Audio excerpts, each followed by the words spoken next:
दिवाळी आहे आणि याच दिवाळीमध्ये सरकारी कर्मचाऱ्यांना यंदा सलग 6 दिवस सुट्टी आली आहे आणि शनिवारपासून गुरुवारपर्यंत सलग 6 दिवस शासकीय सुट्टी जाहीर करण्यात आलेली आहे। शनिवार आणि रविवार नेहमीची शासकीय सुट्टी आहे, पण सोमवारी नरक चतुर्दशी निमित्त अनेक ठिकाणी जिल्हाधिकाऱ्यांकडून सुट्टी जाहीर करण्यात आली आहे। मंगळवारी लक्ष्मीपूजन आणि बुधवारी पाडव्याच्या दिवशी शासकीय सुट्टी आहे आणि लाडक्या बहिणींमुळे राज्य सरकारकडून यंदा भाऊबीजेला सुट्टी जाहीर करण्यात आली आहे। सुट्ट्यांच्या या दिवाळीने 6 दिवस कामकाज खोळंबण्याची शक्यता आहे। या संदर्भात आणखी जाणून घ्या आमचे प्रतिनिधी धनंजय आपल्या सोबत आहेत। धनंजय, सरकारी कर्मचाऱ्यांच्या सलग 6 दिवस सुट्ट्या कसा खोळंबा होऊ शकतो नागरिकांचा या सुट्ट्यांमुळे, काय काय कामं रखडू शकतात?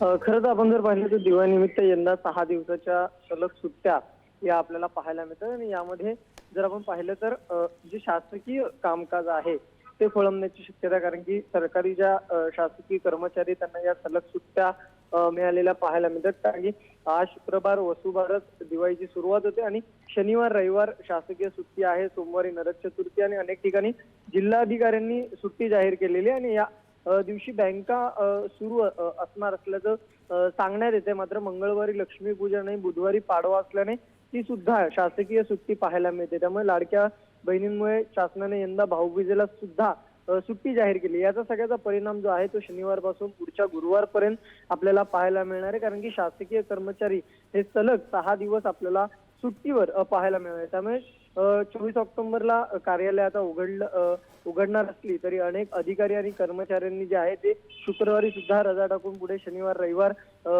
जे आहे ते प्लॅन केलेले आपल्याला पाहायला मिळते। त्यामुळे आता खऱ्या अर्थाने 27 ऑक्टोबर पासूनच कामकाज जे आहे ते सुरळीत होताना आपल्याला पाहायला मिळते।